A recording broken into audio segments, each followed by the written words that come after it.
Welcome to Top Speed. My name is Christy, and in our garage today is the 2009 Toyota Corolla XLE. Corolla was first introduced as a small rear-drive subcompact in the late 1960s. In the 1970s, the second generation was introduced, and it was the best-selling import in the country. In 1997, the Corolla became the best-selling model in the world, with over 30 million sold as of 2007. Over the years, Toyota has released a new generation of Corolla every 4 or 5 years, which has now led up to this new 10th generation 2009 Toyota Corolla. The new Corolla is slightly longer, lower, and wider. It has grown over time in size and features, each generation better than the last. It is available in 5 trims: Base, LE, S, XLE, and XRS. Basically, the XLE is the one trim below the top of the line XRS.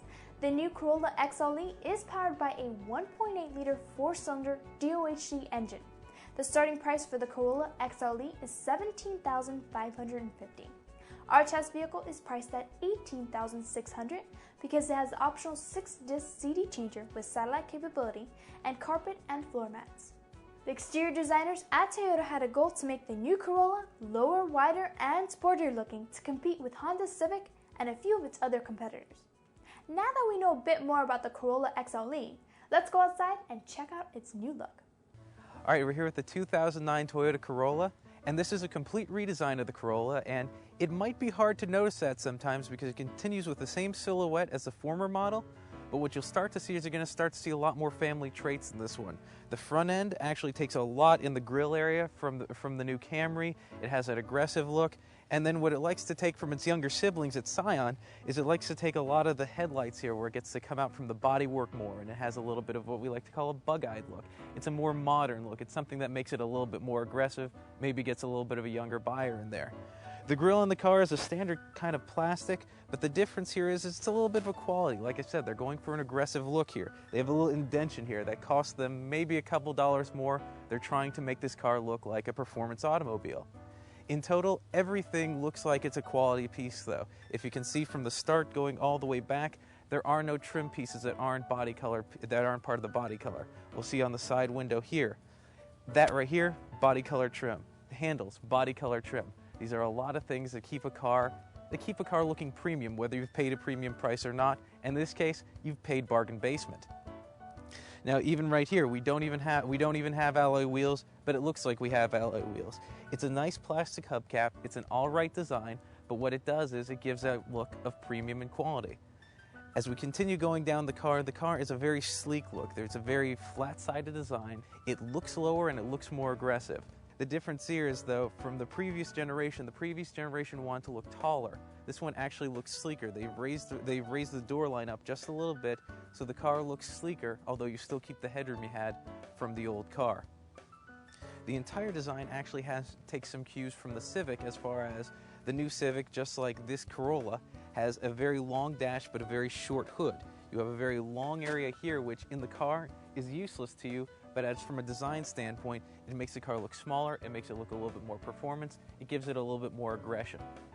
Again, moving down the entire car here, there's only one line in the entire design, and that just sort of gives a nice little sleek line to come back to the taillight, which, just like the headlight, is coming out from the car a little bit. As we move on back, even further to the back here, it's a very plain, very simple design. You don't need to get aggressive with the back, you just need to make it look clean. They still keep with a lot of the body color trim pieces, and for some reason there are reflectors on the bottom bumper there. It's always good for safety, breaks it up a little bit, but again, it's a very plain, very simple design. You don't even see a tailpipe on the Corolla these days. Overall, the exterior of the new 2009 Toyota Corolla XLE is newer and bolder. It looks lower and wider than its previous generation. It is a definite improvement from the previous generations.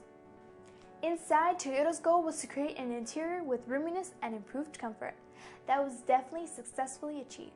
The added width gives you more body and legroom. To put it in technical terms, Toyota gave the front an inch and nearly an inch in the rear. Even though you lose an inch of headroom because of the lowered roofline, Toyota gave the XLE more comfortable seats so that the person of any height could fit comfortably. Now let's check out what's changed inside. This is the interior of the Corolla now. It's a very nice place to be. It's a very open, very spacious kind of car. When you're sitting behind what basically is a commands, you're sitting with the steering wheel here. It's 3 spokes. Again, they're trying to make it look like it's an aggressive, sporty car. From the look, from the dash, from the dials, everything's simple, everything's nice. It's right where it needs to be. There's nothing extra in it. It's just simple, basic parts of the transportation. But as you look more into the interiors, you start looking at the center stack, which flows into the center console here, you see Toyota's real problem. Toyota has a problem with their marketing only because their age groups are getting older and older, and that's simply because they put together a quality product, and so they have an older and older base. You can now recommend this car to your grandmother because it's just a nice, simple car. Everything's put together well. If you look at the dash, what you have is you have panel gaps that almost don't exist. That's something that Toyota's been pioneering for many years. Their gaps have gotten tighter and tighter. Now the gaps really don't exist. This is just a nice, very well put together car. Everything's easy to find.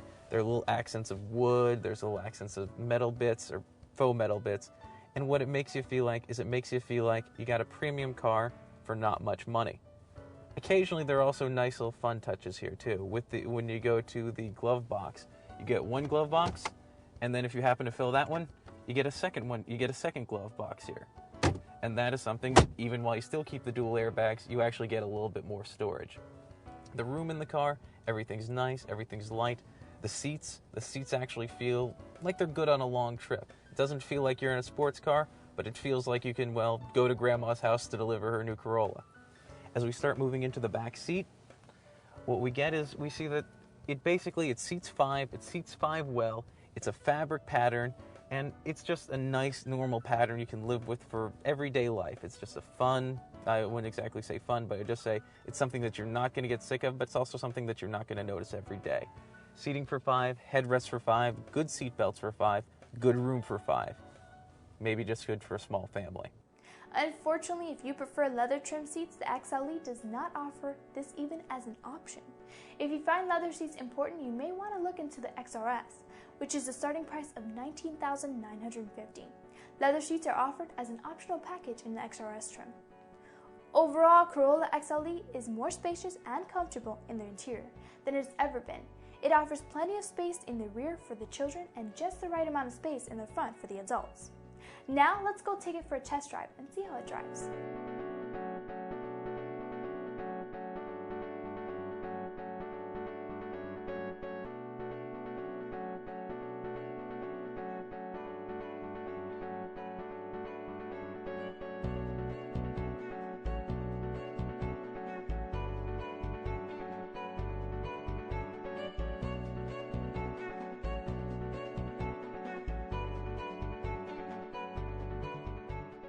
This is the difference in the car. I've talked a lot about how the car looks aggressive. We got the, again, 3-spoke steering wheel where they put in extra touches. They want this car to look fast.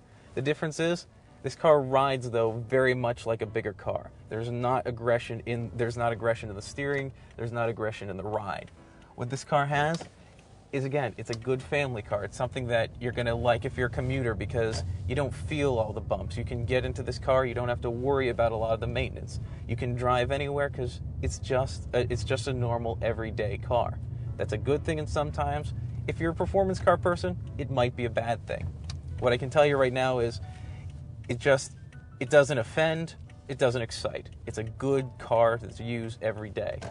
Can't say much more about that other than the engine works well, as any engine should, but this one has enough get up and go. It has enough acceleration that you're not going to have a problem with it. The difference is that it's not also the car you're going to use. It's not going to be your tuner car. If you want that, you'll buy the Scion. If you want a car that's complete luxury and you don't care about your performance, then you'll get a Camry where it's bigger and it might be a little bit slower. So this right here, this is your in-between car. If you have a little bit of Camry in you and you have a little bit of Scion in you, you buy a Corolla. In conclusion, the 2009 Toyota Corolla XLE has gotten a rather nice facelift. The exterior is wider and lower, the interior is more spacious and comfortable, and the drive is made for comfort, making the Corolla XLE a great family sedan under the price of $20,000. Well, that's all we have for today on the 2009 Toyota Corolla XLE. Tune in next time for our next test drive.